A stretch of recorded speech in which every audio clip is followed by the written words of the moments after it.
Hey Savers, in this website walkthrough, I'm going to show you how to add your mobile phone number and a personal email address in your account, as well as manage your communication preferences.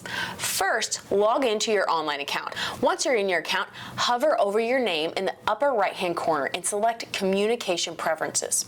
On this page, you're going to choose Edit and to add or update your email addresses. After you make any additions or updates, be sure to click Save. One thing I want to point out is that your account can include 3 email addresses, 2 personal email addresses, and 1 employer-provided email. The employer-provided email is the address we received from your workplace.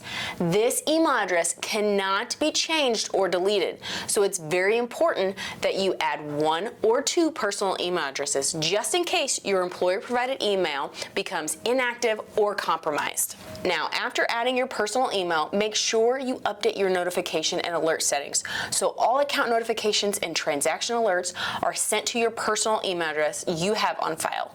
You can also choose to receive text message alerts in this section. Again, be sure to click Save when you are done. And that's it for this website walkthrough. You can find more tutorials on our website, www.motiveforcomp.org. Thanks for watching, and we'll see you next time.